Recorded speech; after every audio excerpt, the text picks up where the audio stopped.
La otra cosa que es importante para la Fiscalía es demostrar con el dicho del testigo la exigencia de la condición. Eso es importantísimo, porque la privación de libertad me parece que está más vista, me parece que está más a la vista del juez, e incluso por eso decretó la detención para todos, pero particularmente para el abuelo de Katia. Yo creo que esos dos aspectos son fundamentales. Y el otro aspecto fundamental es el tema del análisis de tipicidad que se tiene que hacer del tipo penal del secuestro. ¿Por qué?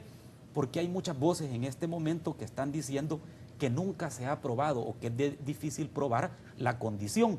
Sí. Yo te quiero decir de que sobre este punto hay dos sentencias de tribunales, de sentencia de San Salvador, donde claramente dicen: en razón de que no se ha logrado exteriorizar el propósito del rescate a las personas a quienes se les exigiría entregar el rescate, el delito de secuestro es calificado como tentativa acabada. Es decir, si no se logra demostrar, al menos, de que la exigencia de la condición es real, al menos la tentativa del secuestro sí puede existir. Ya. Lo que nosotros creo, y yo creo que cualquier salvadoreño va a llegar a esa conclusión, es que no es posible que quede en la impunidad nuevamente, no para forzar el derecho, sino para hacer uso correcto de los tipos penales y de las implicaciones y los efectos jurídicos que ello implica. Ok. Una pregunta antes de que vaya con Henry. ¿Tienes temor que se puede caer el caso? Fíjate que no. Lo que creo es que la Fiscalía tiene que poner todavía más empeño, pero no creo que se pueda caer el caso porque, a mi juicio y por lo que dijo el fiscal la vez pasada en tu programa, la semana pasada, han sustentado un buen requerimiento fiscal. Y no hay tanto pruebas testimoniales como pruebas científicas. La prueba científica es más difícil, sobre todo porque hubo una negligencia reiterada en el pasado, en donde se perdieron las fotografías de la autopsia, no se sabe quién ordenó el desaparecimiento. Ya vamos a ir a eso. Y eso es más complicado. Al próximo bloque. La misma pregunta. ¿Se puede caer este caso? Bueno, yo no me atrevería tal vez a afirmar el futuro, precisamente porque yo no he visto, debido a la reserva. Como un abogado que conoce obviamente materias sobre esto, pero que por supuesto no puede tener toda la información de este caso en específico, pero obviamente tiene mayor elemento de juicio que cualquier ciudadano de este país para ver un caso así. ¿Lo ves bien o lo ves débil? ¿Cómo lo ves tú desde fuera? Digamos que la debilidad que plantean algunos es el doble juzgamiento. A mí no me parece que ese punto no es un asunto trascendental, ni donde pueda basarse una defensa con algún resultado positivo de futuro.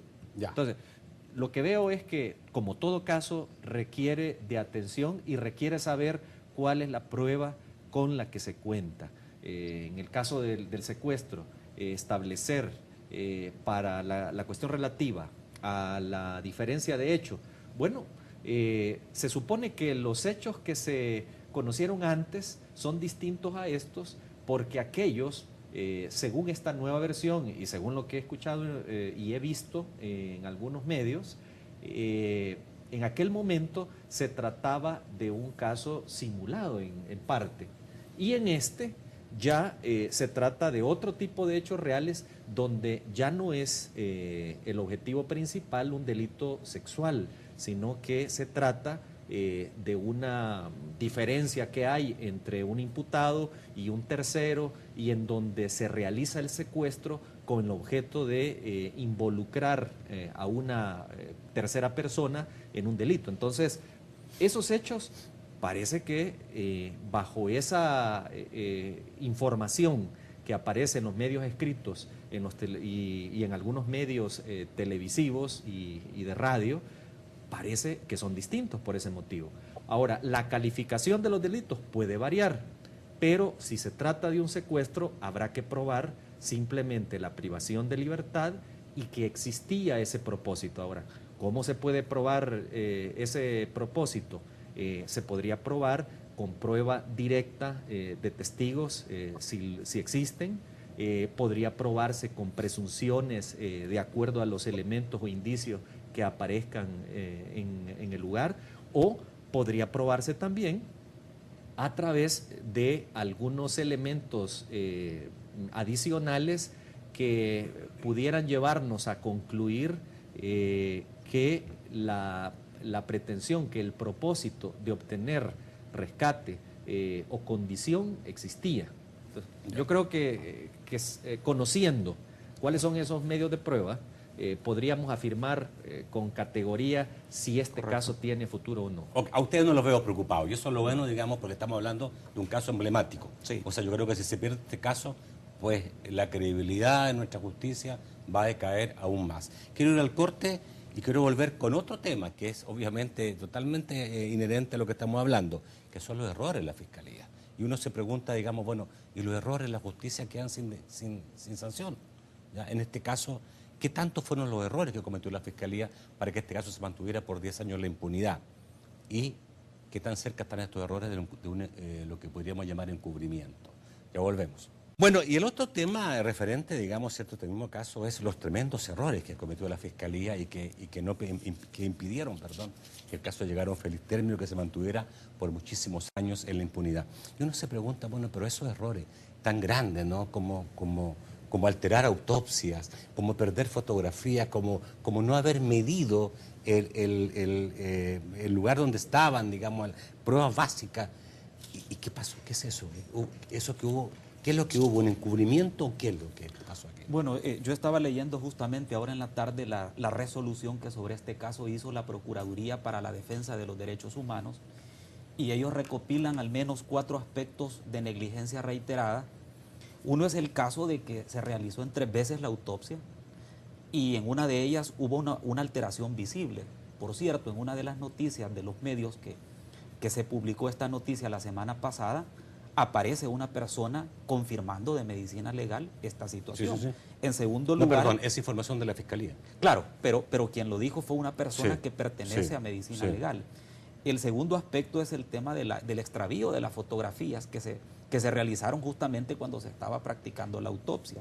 En tercer lugar, señala la Procuraduría la evidente contaminación de la escena del crimen, es decir, ni siquiera haber acordonado la zona en aquel momento es una situación de negligencia reiterada que puede pensarse hasta que hubo más allá de la negligencia, es decir, la negligencia es la falta de cuidado y de previsibilidad en aquello que es posible prever, pero ahí lo que se infiere de acuerdo al informe de la Procuraduría es que hubo más que negligencia. Y en cuarto lugar, la situación de la endeble o débil posición de la Fiscalía a la hora de aportar la prueba. Quiero decir una cosa, Es decir, no se midió la carpa. La carpa no se midió nunca. Donde estaba durmiendo las niñas, supuestamente junto al padre, nunca se midió. Pero aparte de eso, Nacho, hay algunas situaciones que todavía van más allá, es decir, el que se haya dado este tipo de situaciones anómalas dentro del proceso tiene responsables, pues, es decir, acordémonos de que estas personas eran servidores públicos.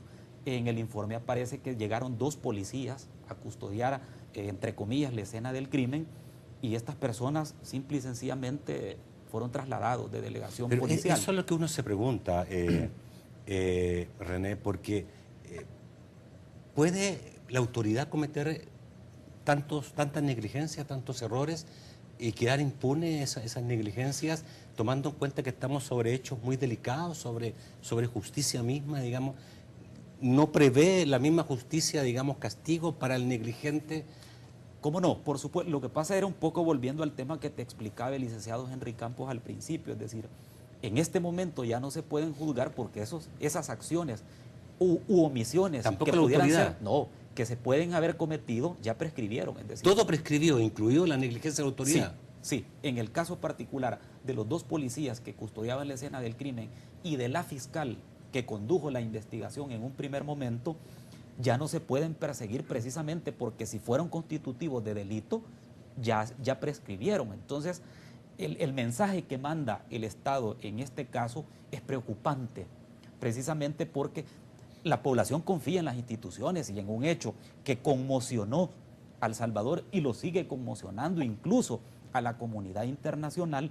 Lo menos que se esperaba de los servidores públicos era capacidad para poder llevar adelante una investigación medianamente aceptable. Pero yo creo que lo medianamente aceptable no aparece por ningún lado. Y desde luego, ahí tenés tú las palabras del señor fiscal general de la República actual, donde él pide perdón en nombre de la institución, precisamente porque reconoce que hubo negligencia reiterada y en algunos casos, pues yo creo que es visible la situación. Encubrimiento. ¿Tú crees que hubo encubrimiento? No sé, porque al final es difícil decir, miren, hubo un encubrimiento. Lo que sí es cierto es que los elementos y los hechos que se dan alrededor de la participación de policías y fiscales es una situación que deja mucho que decir.